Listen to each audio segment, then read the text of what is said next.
to walk our Lenten journey. Help us to be open to you, open to learning who we are and whose we are.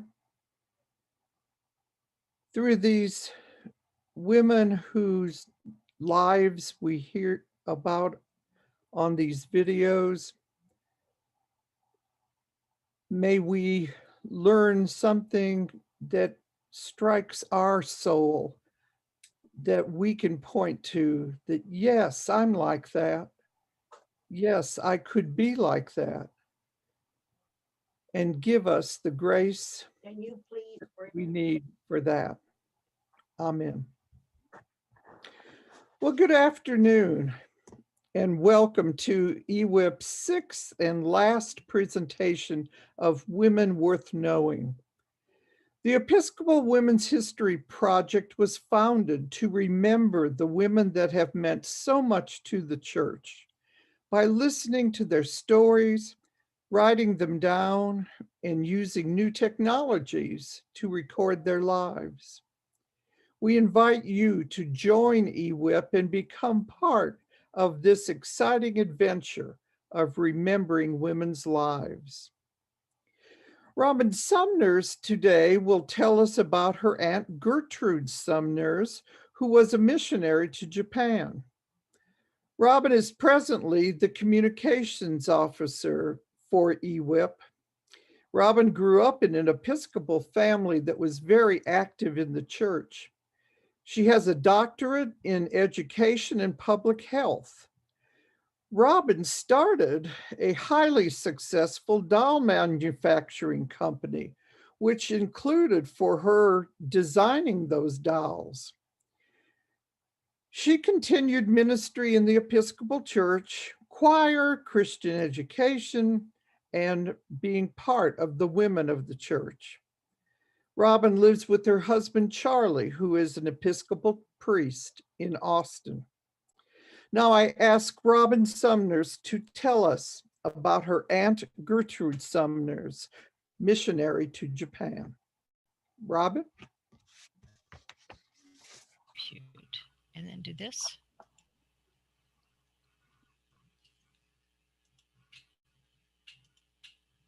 Now what do I do? Play from start? Okay. All right, how's that? Gertrude Sumners was a missionary for the Episcopal Church.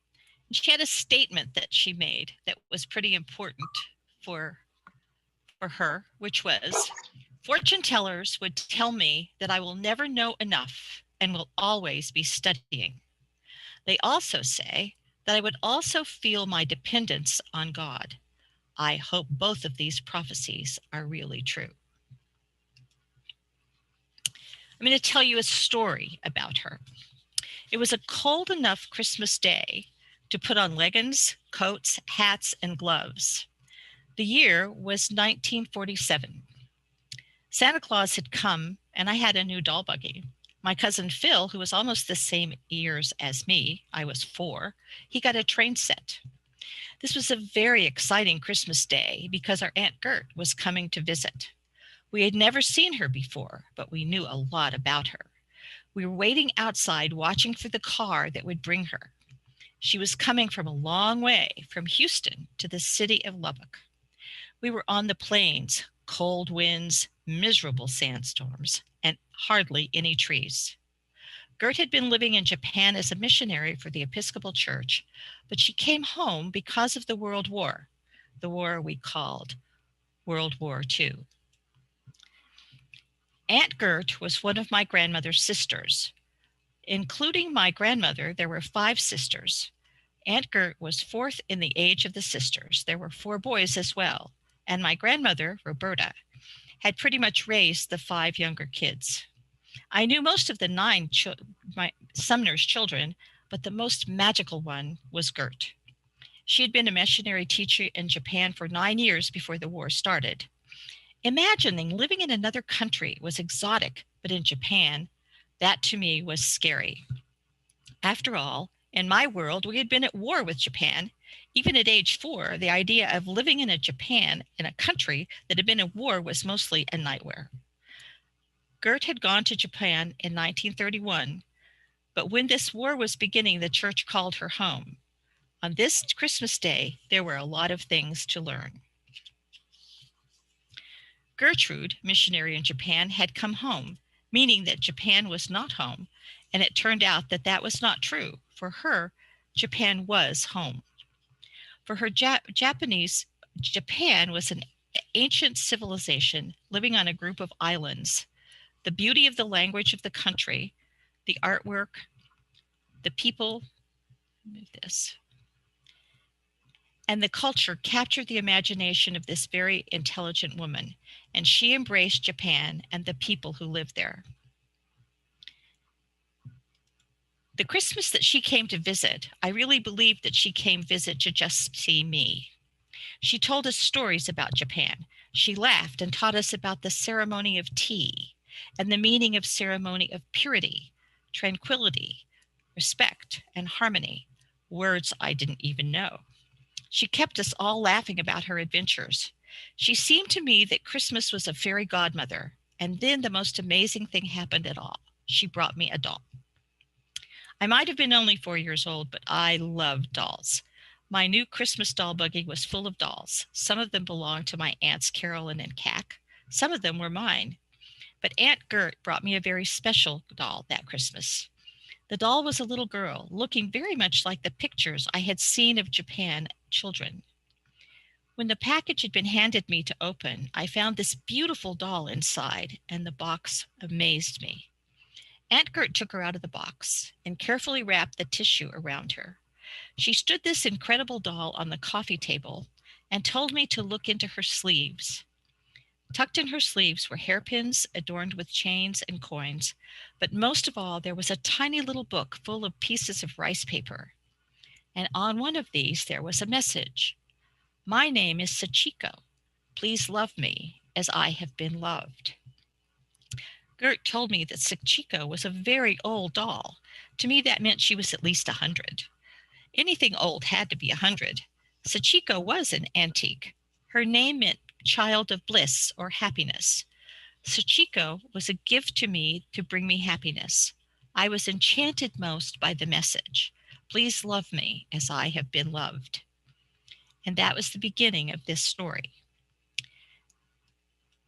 Aunt Gert's parents, Charles Abram Sumners and Callie Roberta Clement, the Sumners family was historically Presbyterian.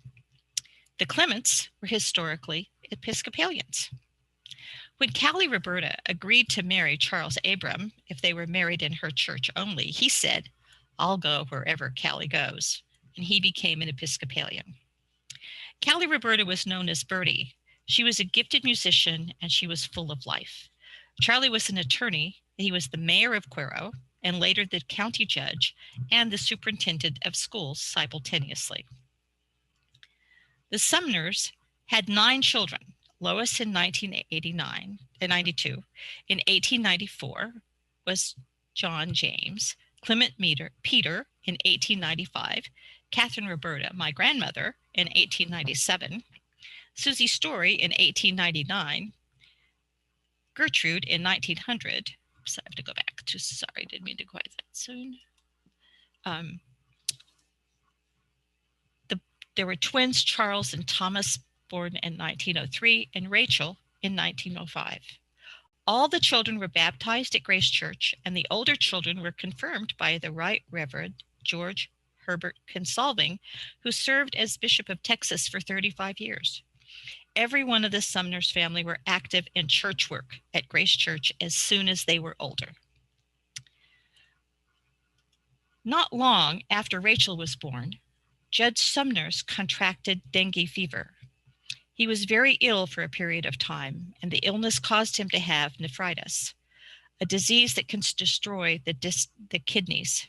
He was sent to mineral wells where the waters were used for healing, but ultimately the judge died at age of 42. Here was the story of his death in the Cuero Daily Record. On April 1st, 1908, The silent reaper took to the eternal home this beloved husband and father, who had become afflicted with nephritis with complications of dengue fever. The funeral was from the Episcopal Church, with the Masons, the Knights of Pythias, the woodmen, and the choir firemen attended in bodies. The Knights of Pythias gave a stained glass window telling the story of a knight and his companion in honor of the judge. For many years, the window was lost, and the window was returned to its space in the building not very long ago, in the building that is now the Chisholm Trail Museum. There is a thing in honor of him. It's really quite a beautiful window. Bertie Sumners lived for another 38 years. The children from ages 16 to 3 when their father died. The 9 children were deeply devoted to the Episcopal Church, not only to Grace Church.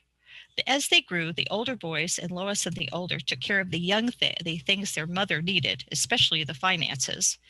In those days, there wasn't any life insurance. There wasn't anything to protect a woman who died who had a lot of children. James, the oldest, moved to Cleburne, where he established an automobile business. Think of that, automobile business in 1910. Isn't that when cars started? And in 1915, he moved his mother and all the children to Cleburne. The story goes that when the family left their hometown, the entire community went to see the family on the train. School was let out, businesses were closed, and everyone waved and cheered and wept at their departure. The legend has it that the family cow also traveled with the family, with James riding in the baggage car to take care of the cow. At this point, Gertrude was still in high school. She finished this school in Cleburne, graduating in 1919. The youngest of the Sumners children, Gertrude, the twins Charles and Thomas, and Rachel, were very committed to the youth programs, the Holy Comforter Episcopal Church there, where they attended.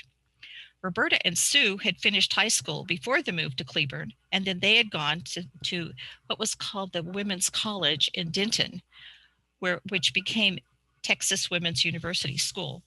All of the girls in the Sumners family were educated at the women's school and more. Shortly after the family moved to Cleburne, the young men of town began to notice the beautiful Sumner girls. Did I go too fast? Wait, where am I?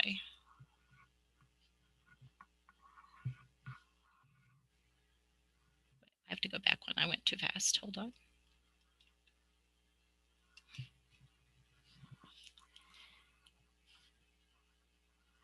Is this 11? I guess it is. Okay, sorry about that. I'll go back. Shortly after the family moved to Cleburne, the young men began to notice the beautiful Sumners girls. Scott was taking Sue Sumners for a ride with his buckboard and horse.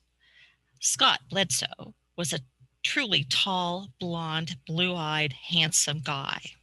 When he came to pick up Sue, Roberta was standing outside. He realized he was courting the wrong girl. And the next day, he took Roberta for a ride on his buckboard. Roberta Sumners married William Scott Bledsoe in Cleburne in 1916. The oldest sister, Lois, met Henry Mobley, another tall, dark, and handsome man, and married him on May 12th in 1917. Lois and Henry moved to Dallas, where his business thrived. They had 2 children, and their younger son, Charles, died while he was a student at the University of Texas. James, the oldest son, after many ventures that did well, he went to Galveston, where he founded Seaboard Finance Company. In Galveston, he met Emily Burgess. By that time, the twins had actually gone to seminary and been ordained, and he did their wedding. Clement Peter, called Clem, was the 3rd born child of the family. He was a banker. He volunteered for the Army in World War II and in the service for 24 months. Afterward, he went to South Texas School of Law and became a lawyer. Since Robert had taken away Scott Bledsoe, Sue held on to a new, dashing, tall, and handsome guy she met in high school, James Slaughter. They graduated in 1916 and were married in Cleburne in 1922. Sue, who had been an active member of the Episcopal Church, was a committed volunteer for the many tasks of the Church of the Incarnation in Dallas. She twice attended General Convention as a delegate from the Diocese of Dallas. For those who are not aware, General Convention is kind of where the voice and vote of what's happening in the church. Meanwhile, Gertrude, we did go back one, hold on. She finished high school immediately and enrolled in the College of Industrial Arts. Whoops, I don't know where that came from.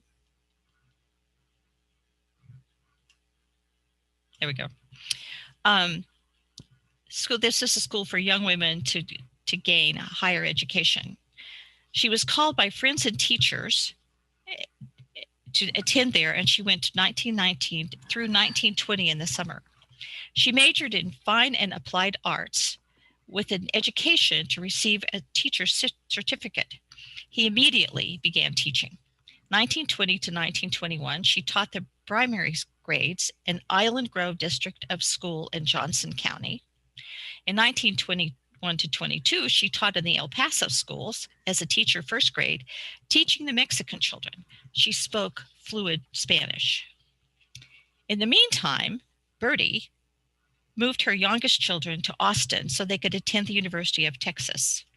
Charles and Thomas, the twins, were great students and also great tennis players. The boys were active in the Episcopal Church on the Texas campus, and they spent much of their time at the diocesan Camp Allen. They caught the attention of the suffragan bishop of Texas, the Right Reverend Clinton Quinn. These twins were outgoing and gregarious and loved the Episcopal Church. Bishop Quinn made a deal to the twins and their friend Larry Brown. He would give them a car, a 1925 Ford, to drive to Virginia to go to seminary.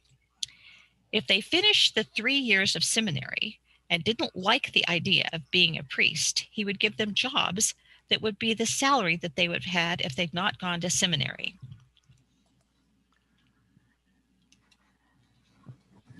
Whoops, I missed. I'm not going. That's the Mexican kids. Sorry about that. Okay. They had never been out of state before, so they said, why not? The three guys loved the seminary, loved the church, and they went on their way to a life of service in the Episcopal Church. Rachel, the baby, this is Rachel in the middle here, attended high school in Cleburne and then went to the University of Texas to get a bachelor's degree. In between sessions, Rachel and her mother spent a winter in Denver. I really don't understand why they would go there in the winter, but they did. During that winter, Rachel met a young attorney named Richard Watson. They fell in love, but Rachel, who had been to Wyndham House, or was on her way there, she said, I will only marry you if you become a priest. So Richard went off to Virginia Seminary, graduated in 1929. Rachel went to Wyndham House at the same time. They were married in Dallas at the Church of the Incarnation. And ultimately, Richard became the Dean of St. Mark's Cathedral in Seattle, and then the Bishop of Utah, which at the time was a missionary district. Under Bishop Watson, the missionary district became the thriving Diocese of Utah. Interestingly enough, I have a relative who is now the dean of that cathedral again. As an aside, both Richard and Rachel's ashes are interred in the cathedral in Salt Lake. In the meantime, Gertrude was a brilliant educator and an adventurer of the family. She was willing to travel and was always ready to learn new things. She returned to further education in 1922 to 1924, enrolling in the University of Texas and working part-time as a slide artist, and she got a degree in architecture. In 1924 to 1926, as the head of an American department in a school, the Colegia Maria Josefina Hooker, she was there, and she again used her Spanish fluently. In 1927, J.V. Taylor of the Taylor Ranch in Brewster County, Texas, persuaded Gertrude to be a private teacher for the Taylors' children. A story that runs through the family is that a local rancher in Brewster started to court Gert, and she fled as far away as she could go to New York City. She entered Wyndham House there, where she studied more about the Episcopal Church and the teaching of Christianity. Wyndham House was in the Greenwich Village area of New York City and was established to a place for women who wished to serve the Episcopal Church, a comfortable place to live while gaining the skills needed to serve the church. Wyndham House was supported by the United Thank Offering.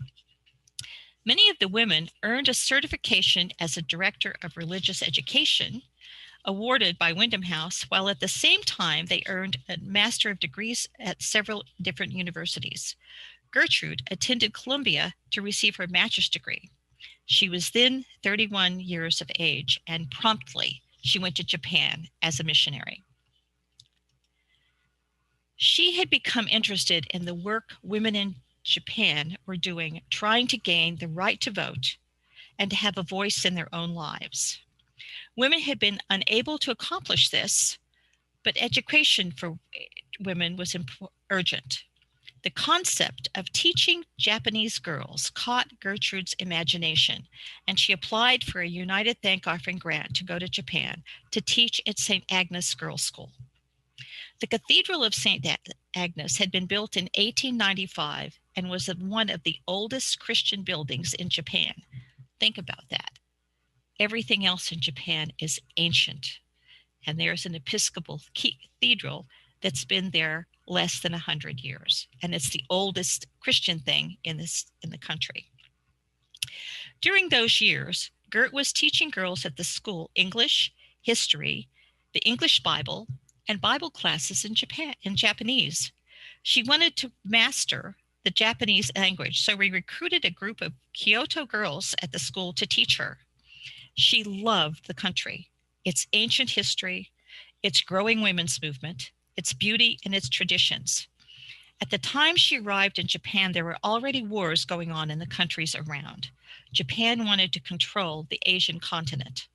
There were a lot of skirmishes. In 1934, Gert was granted a furlough, a time to go home or to travel, much like a sabbatical.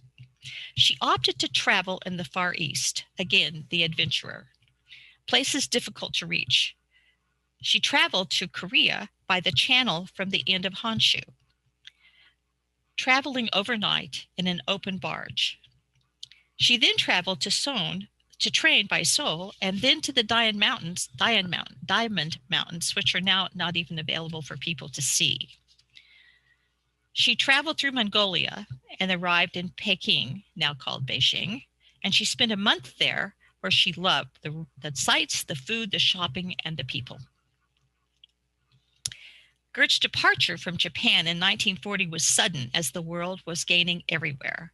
She was simply told, "Come home." There was no passenger ship available for immediate departure, so this brave woman boarded a tramp steamer that was to sail to America.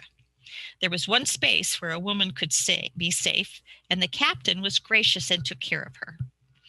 Her travels, crossing various oceans and seas and stopping in many ports, caused her to leave one steamer after another. Never on a ship intended to have a woman on board. Always she had a captain who was thoughtful, and as they headed home. The family believes it took her more than a year to arrive home, though he did arrive in New York safely. While she waited for time to go back to Japan, she was employed by the United States of the Office of Censorship in San Antonio. In 1943, she took up teaching again in a junior high school in Houston. During this time, her own mother, Callie Roberta, died in Dallas while she was traveling to visit Roberta, the fourth child who lived in Lubbock. Callie Sumners was 74 when she died. Judge Sumners had been buried in Cuero, and Callie was buried beside him. Callie had been living with Tom and Doris, her brother and sister-in-law, for a time. In 1947, Kurt joined the faculty of the University of Houston, teaching interior design, freshman design, and the history of architecture. These positions, she also taught Sunday school, helped with other events while helping her brother. The Reverend Thomas Sumner, he created a whole new congregation and church, St. John the Divine in Houston. St. John the Divine at one time was the largest congregation in the country and is still one of the largest. While waiting to return to Japan, the school she loved, she lived with her brother. She also spent time with the other twin brother, the Reverend Charles Sumners, the rector of St. David's Episcopal Church in Austin. Charles and Tom had married sisters, Virginia and Doris, in a double wedding in 1940. She enjoyed visiting the three Sumners boys, Charles, Thomas, and Robert, born in 1941, 44, and 48. All the while, she was waiting to return to Japan. Charles Sumners became rector of St. David's Episcopal Church, a vital church in the heart of Austin and just blocks from the Texas Capitol building. He was at St. David's at 36 years, and for many years, he was the chaplain of the Texas Senate. 13 years after the war, Gertrude returned to St. Agnes School in Kyoto as a teacher of English and Bible. St. Agnes had become a high school and college during the time Gert was gone, and she found herself challenged by more of the Japanese language and new readings for each character symbolic in their writing. She mattered 400 of 1,800 symbols so that she could read a newspaper easily. When she left the school in 1940, there were 600 students. She returned to a school of 1,500 students or more. St. Agnes had 3 full-time American teachers when she left. On her return, she was the only American teacher there. On her arrival, Japanese did not want foreigners in the area where she had been living before. The house where she had lived had burned down during the war, but there was land that the church owned. They gave her $4,500 to build a house and another $500 to build a world around it. With her own funds, she built a fireplace and created the house. She designed her house herself. Remember, she was an architect. With the help of a builder who found someone who handled the language issues between Japanese and English. Her home became a place where guests gathered, and she was the diocesan hostess for all travelers. The Right Reverend Maisie Shepherd loved to tease her as she demanded that he remove his shoes in her house. She would point to the house slippers on her feet and say, "I cannot wear shoes in the house anymore." When Aunt Gert was on the furlough to the U.S., she came to visit. She gave a presentation to my EYC group. Anybody remember what that was? Episcopal Youth. After the session, she told us about being a missionary. After the session, she told my grandmother and me a very scary story about her life in Japan. She had been people to her home for a Bible study one evening. She had a weekly Bible study in her home. There were various people, 2 priests and some other guests. 2 Buddhists attacked her home, broke in, and 2 of her guests were killed.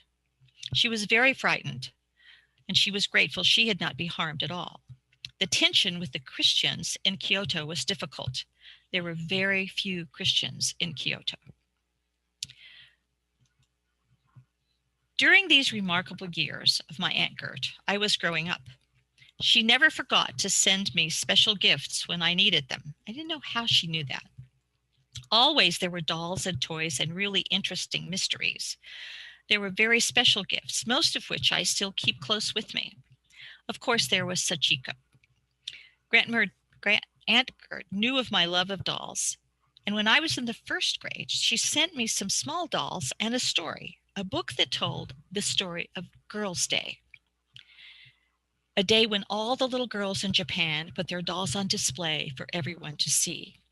They are wonderful, special symbolic dolls for Japanese girls. I didn't have them, but I had the idea of Girls' Day was magical. When I was in the 2nd grade, living in Santa Fe, and on the big day, March 3rd, I set up my girls for Girls' Day. At the foot of my bed, I built a set of steps with boxes, covered it with a baby blanket, soft and easy to drape. and then I put all my dolls on display. I invited my mother and my little brother to come see Girls' Day and what it was all about in Japan on March 3rd. Sachiko was at the top of the steps in the center. Some of the smaller dolls from Japan and the baby dolls I had were still dressed the very best. To this day, I have a Girls' Day that is always present in my house. So on the left is a celebration in Japan. On my right is my Girls' Day, which I keep. I don't keep it only on March. I keep it on all the time.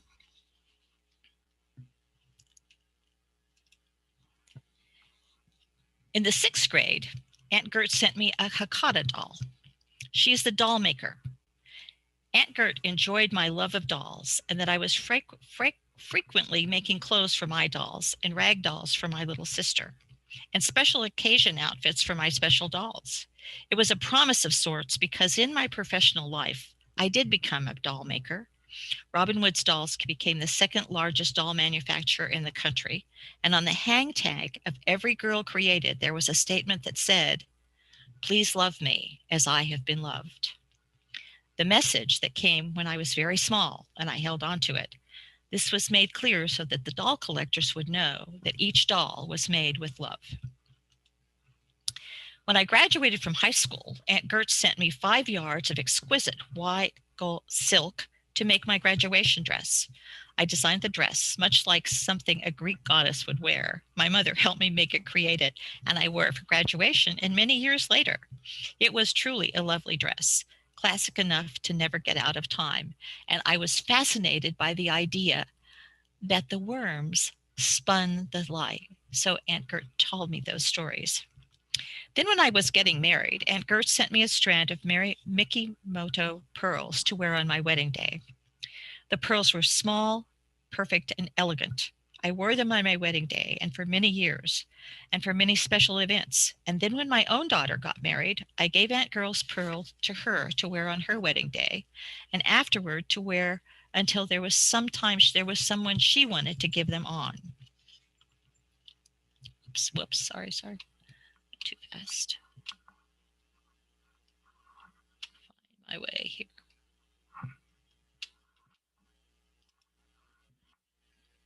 As a wedding gift, she sent us a Japanese screen, a bayur, a windscreen, a lovely folding screen with a painting of cranes on a lake surrounded by flowers and trees. It has graced our home for many years. The screen took a long time to travel to us, and we've often wondered where it went before it arrived. The joke was it took 4 years to travel to us. It was meant to be for starting college. In fact, it was a present for the wedding. Gertrude Sumner was an amazing person. She was fearless. She knew that her calling was to tell the story of the Christianity to the girls in Japan without taking away their culture and their history. Somehow, she managed to achieve this for more than 35 years. Japan was her home, but her health was failing and her vision was failing. She had cornea surgery done by a well-known Japanese doctor, Dr. Tukashihara, head of the medical school in Osaka, Japan. For help for this delicate surgery, he asked a doctor who knew well from San Francisco, who came to assist for the surgery. He never allowed her to pay a cent. But after the difficulty with her eyes, the Episcopal Church told her it was time for her to retire. Her pension from the Episcopal Church was not enough for a person to stay in Japan. Gert left her beautiful Japan in 1969 and settled in Austin, Texas. She had a lovely apartment. She had many Japanese friends in Austin and served as a member of a hospitality committee for the Japanese studying at the University of Texas. Gertrude Sumners, Master of Arts, Master of Science, died on May 1st, 1978 in Austin, Texas. Here are some of the quotes from the obituary in the Living Church magazine. Gertrude Sumners was a retired missionary of the Episcopal Church, having taught in Mexico City at the Hooker School in the late 20s prior to teaching at Hine Women's College, St. Agnes School, Kyoto, Japan, from 1931 to 1941. Miss Sumners returned to Texas when World War II declared, where she lived in Houston, where was a member of the faculty of the School of Architecture at the University of Houston. At the request of St. Agnes School, Kyoto the church sent Miss Sumners back to Japan in 1953, where she again joined the faculty as a teacher and a member of the administration of the college. She remained in Kyoto until her retirement in 1969, when she moved to Austin. The year before she returned to Texas, the Emperor of Japan honored her by awarding the Fifth Order of Sacred Treasures for the contribution she had made to the education of women in Japan. Gertrude is buried next to her parents in Quero, the place of her birth. In 1968, this information was announced to the Kyoto News. To celebrate the 100th anniversary of Meiji, the Japanese government announced on October 22, 1968, the decoration of 5 foreigners who will receive the Fifth Order of the Sacred Treasure. Miss Gertrude Sumners of Kyoto area is one of them who will receive this award. Miss Sumner is the executive director and professor at Hainan Women's College in Kyoto. This is pretty funny. She is a 67-year-old American lady, although she looks healthy and beautiful and not over 50, maybe. Her association with Japan began in 1931 when she came to Japan as a lady missionary from the United States Episcopal Church. She began a teacher at Hainan Women's College. She returned to the USA before World War II and came back to Japan in 1953. She taught English at Hainan College and became part of its management. Although she was awarded this honor for her long life in education and college management, Miss Sumners said in eloquent Japanese, "I did not render any distinction service. I feel ashamed." Very traditional Japan. However, Mr. Saki, president of the college, praised her. Professor Sumners is a proud Texan. After the war, private colleges were financially hard-pressed. While we were planning to expand the school, Miss Sumners kept it in check from an educational point of view. She is truly a sensible person for Japan. As a teacher, Miss Sumner is very strict. She pointed to the part that the USA, it is easy for a student there to enter a college or university. It is quite different to graduate. Whereas in Japan, it is just the opposite. Although she is sometimes severely critical of the Japanese student, she is called Sum-chan, dear Sum, by her students, and the old graduates have never forgotten Miss Sumners and one of the unforgettable good teachers. Miss Sumners is delighted to receive this honor and wishes to inform her family in the USA of the Japanese governmental decoration. Miss Sumners said, thinking of America and her days in college, it would be a very good thing if they made some honor system and decorations in the USA. Thank you. So, anybody have any questions? How do I get out of this? Okay, Hayne, how do I turn it off? Escape? It's going to escape me everywhere. But I need to go back to them. Okay.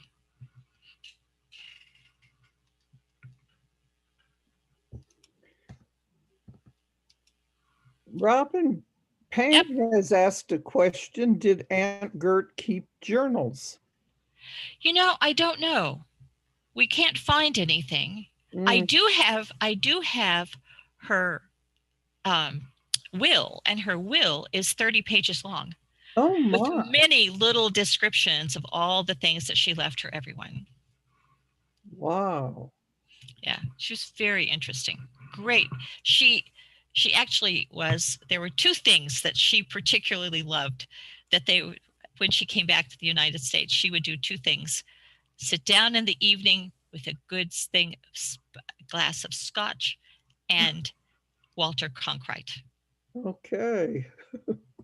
Walter Cronkite actually went to Charles and Tom Sumners to talk to him whether he would be a good candidate for becoming a priest.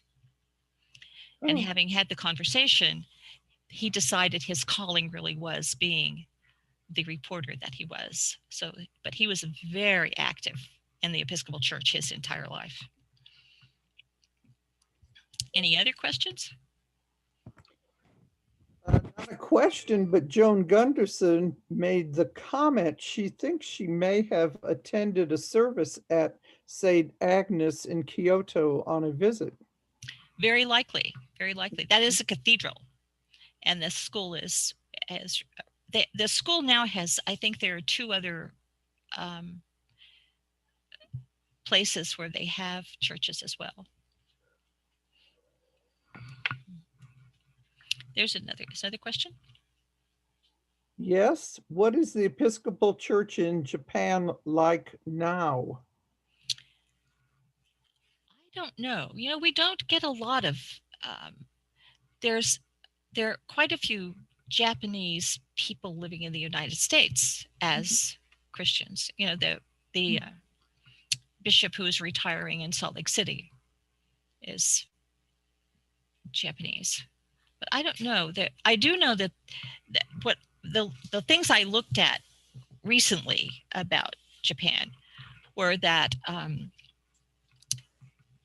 the Japanese celebrate 2 things about Christmas and Valentine's, but not as a religious thing, only as a thing for going and buying gifts, and there's a lot of celebration of that, but it has nothing to do with Christian move.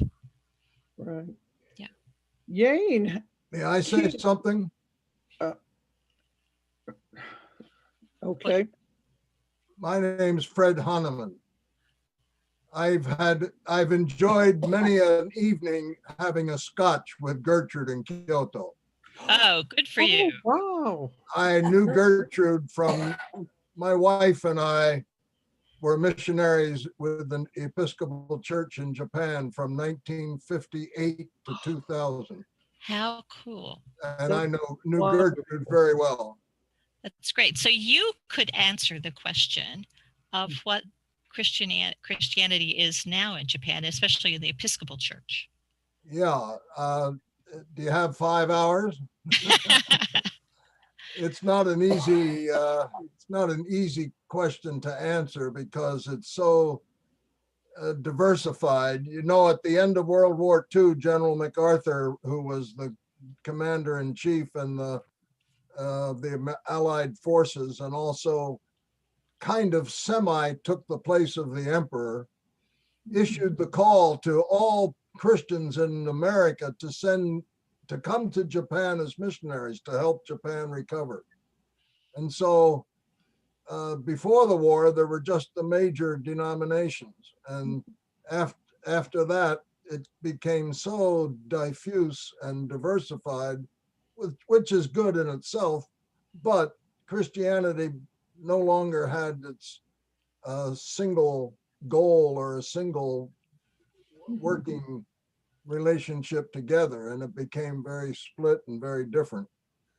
But the major denominations are still there, but on a much limited basis, because Japan itself has developed so much that the local churches are much more able to take care of themselves. But, Christianity seems to thrive with in problem areas. When you're poor and down and out, you tend to be more interested in Christianity than you do when you're affluent. And as you know, Japan is very affluent today. Yes. And Japanese religions have resurged, and people are much less interested in Christianity and much more interested in secularization and treating their religious background more as a cultural background. Yeah. I did read it. Yeah, go ahead. No, I could go forever, but No, go ahead. I don't want to interrupt too much. No, I just wondered, because one of the things I did read that there's only 1% of the Japanese are Christian. That's right. Less than 1%. But most Japanese are Shinto, which is, they're believers in Shinto, which is a basic native Japanese religion. Mhm. And they're also Buddhists, which is an imported religion. Christianity is an imported religion. Right. William, did you teach at the same school that she taught at? No, I didn't. The pronunciation of the school is Heian. Heian, right. Heian. Okay. In the Diocese of Kyoto. Yeah. And the name of the doll is Sachiko. Sachiko. Yeah, not Sachiko. It's She always told me Sachiko. She is still my favorite thing that I'm amazed that I have managed to keep this doll with me since I was 4 years old. That's wonderful. That's great. Sachiko is a girl's name. Yeah. Gertrude was a good person. She really did have an influence in Kyoto and at Heian School, Heian, which now is a university. Yes. She was there first. It was just a school. And then it became a high school, and then it became a junior college, and now it has a university. And the cathedral church is on the property of the school, and the Kyoto diocesan office is there also. So that's a major church in the city of Kyoto. And Kyoto, of course, is the historical and cultural heart of Japan. Right. And so to have a major Christian influence is very interesting to have that. And wasn't the story was the second bomb was supposed to drop on Kyoto, but That's they correct. to Nagasaki? That's right. Yeah. That would have been devastating to Japan. Oh yeah, it would have destroyed the most Japanese culture, which would have really had an adverse effect on Japan. So there was a question about the picture that I have behind me. That is the temple in Kyoto. That looks to me, that looks like Heian Shrine. I think that's right. Yeah. Which is a shrine is Shinto, a temple is Buddhist. Buddhist. Yeah, it's a beautiful building. I'd like to be sure that Robin answers this question that Yane Kim has asked. Has Gertrude been recognized in the Episcopal Church in any way? I don't think so. Okay. It surprises me. But, that's one of the reasons that the Episcopal Women's History Project began.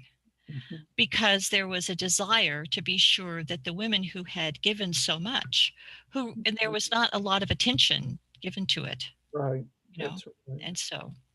And there are many more women who were missionaries in Japan from the United States, right.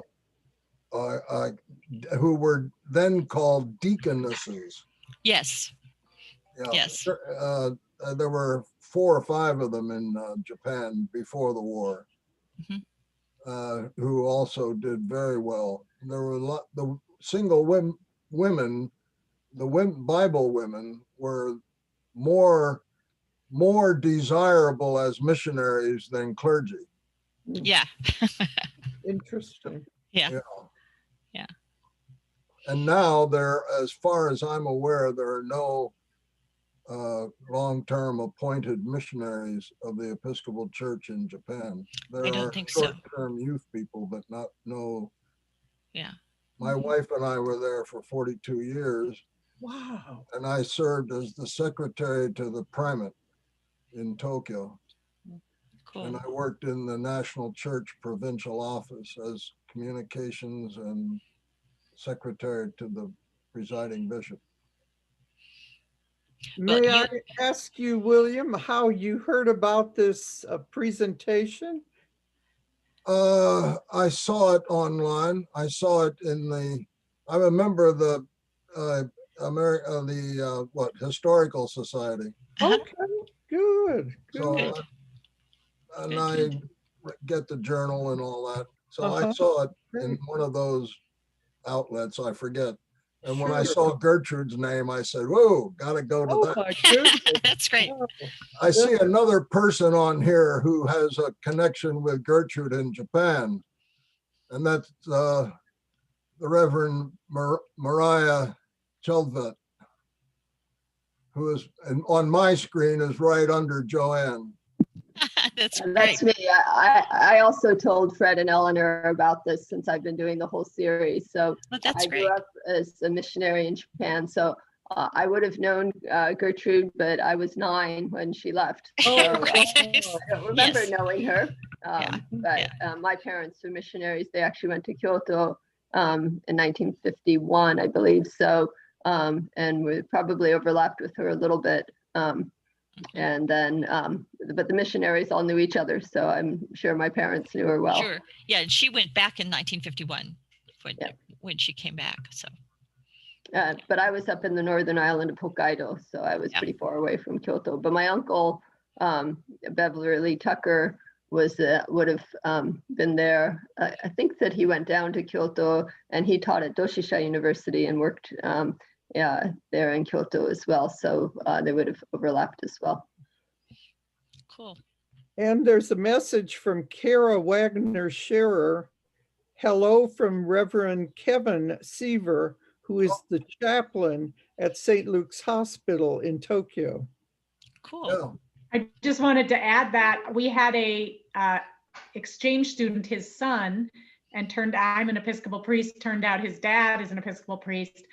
He's American, but married to a Japanese woman and celebrates in Japanese and lives there. And so I had a little glimpse of the Episcopal Church in Tokyo anyway, from his perspective. But he's kind of the only foreign priest, I think, in Japan right now. No, that's not true. That's not There's more, true. and there's Korean priests too. There are serving. many Korean missionary priests, Yeah. but there are other non-Japanese priests in the Nippon Seiko Kai, but are not missionaries. Right. He's just a regular priest. Kevin is I know Kevin. Yeah. Yeah. He just finished his term as chaplain. Oh. At the end of March. He has another assignment. Ah. Anyhow, there are lots of stories about women from America in Japan who worked. And one story, I don't know if you have she wrote a book. She was in Kyoto back in 1910 to 30 or something, and wrote a book, which I have, but I gave it out to read to some young people because it's written for young people to know more about Japan back in the 20s and 30s. So she was a deaconess and happened to come from our parish here in St. John's, Lancaster, Pennsylvania. And what was her name? I knew you'd ask that. Deaconess Ransom. Deaconess Ransom. Oh, Deaconess Newbold. I wonder if that book that you're talking about is one that Aunt Gert gave me when I was little, because she gave me quite a few books. I've had more difficult hanging onto the books than to the dolls, which I have kept with me. It's written for young people. Right. That's what I was wondering if that is. That might have had the thing about Girls' Day in it, I bet. Yeah, I think it's the same one. Yeah. My goodness. What rich information to add to what Robin has already given us. And well, mine's pretty personal. I mean, it was just, that she was a part of my life, but I was never, but my Robert, my brother-in-law, and after she died, after Aunt Gert died, they went to Japan. Robert was there once when he was in the Navy, but they went back so they could go and see her house. And I think they got to stay in their house when they went to, I'm not sure. Yeah. Because I think it probably belongs to the Episcopal Church still. It does. Yeah. I remember, yeah, whenever I went to Kyoto, I would be there without fail. Yeah.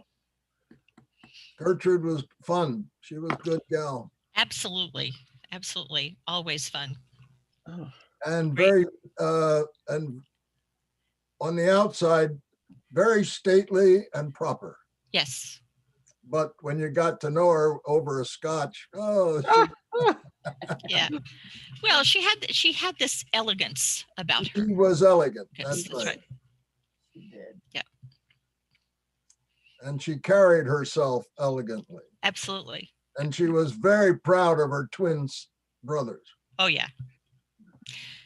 The thing that when I was growing up, I would tell people that the Episcopal Church was very important to my life, but it was in my life. It wasn't me that the church was after me. It wasn't me after the church, because it was there all the time. There are a lot of people who served in Japan over the years from the United States. We don't hear a whole lot about that. Well, We hear a whole lot more about the places in Africa, not anti-Africa. I'm not saying that, but just there seems to be better communication from some of those places than there is from Japan. English is not widespread, although lots of people were there teaching English. Yeah. Maybe it's much more nowadays than it used to be, but it was not many people were really easily, conveniently fluent in Japanese. I guess Bev Tucker, Mariah's uncle, was pretty good, but even he sometimes told me that he wasn't quite sure of things. And of course, Bev Tucker's uncle was Henry St. George Tucker, who was the presiding bishop. Mm. And he was the bishop of Kyoto, then the bishop of Virginia, then the presiding bishop until 1944. He died in 1958, the year we went to Japan.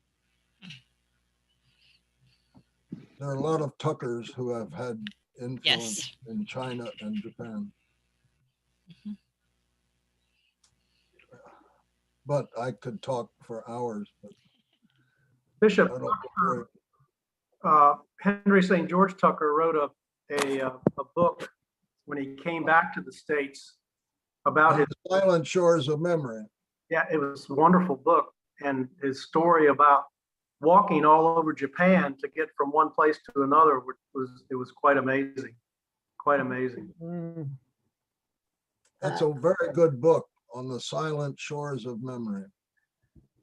So if you don't mind me speaking up, Sure. so I'm the great niece of Henry St. George Tucker, and I'm an Episcopal priest, and I took a sabbatical to look at my family. So I was particularly interested in your stories about Gertrude Sumner, because part of why I'm doing this is because I'm planning to do some writing about my family. So wanted to see how this kind of historical thing is approached. But one of the fun things was I was doing work at Virginia Seminary in their archives, and they have all of Henry St. George Tucker's diaries from when he was bishop. And the archivist said, "It's really strange. Suddenly his handwriting changes in the middle." And I said, "Oh, I'm reading his book, the Silent Shores of Memory, and that's because the Episcopal Church sent him a secretary because his handwriting was so bad." And so this woman named, I can't remember what her name was, she got sent over, and these were bishop's diaries. They weren't personal diaries, and every day she would sit him down and write down everything he did. And that's why the handwriting changed, because she was writing them. And I went and made a copy of the page from his book so that they could put it in the files, so that when the next person came along and had no idea why this was going on, they would know. So I think it's fun how you can kind of have history kind of learning, and it's all a process. So I'm so glad that Fred was able to be on with Fred and Eleanor so that they could share some stories. Yeah, it's great. Yeah.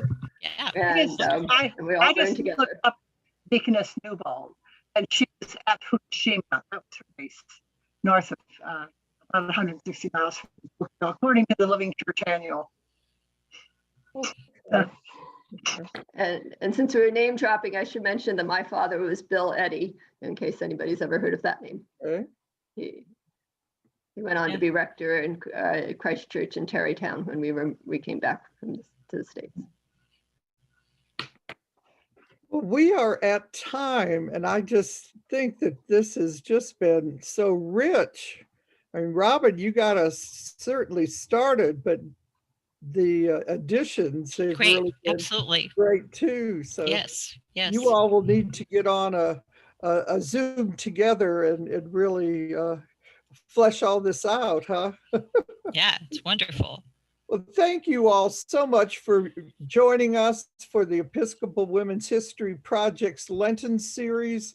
I'm sad to see them end. I think they have just been such rich presentations. And so I wish you all a wonderful Holy Week and Easter. And, maybe, who knows, we may be back next year. Please consider joining EWIP. We'd love to have you. And I know Yane has put some information on the chat room how to do this, as well as these are on YouTube. EWIP has a YouTube page, and so all the talks are on this YouTube site. So And if people want to join, they can go to the Facebook page and also to the website and just click on join us. Simple. Absolutely. Well, go in peace to love and serve the Lord. Thanks Thanks be to God. Thank you, Robin. Sure. Thanks for you. It's just something really I would like to see people know more about what she did. Yes. Yeah. And then some of the other women. Exactly. Great. Thank you. Thank you for being there. Great. Very interesting. Thank you so much. Sure.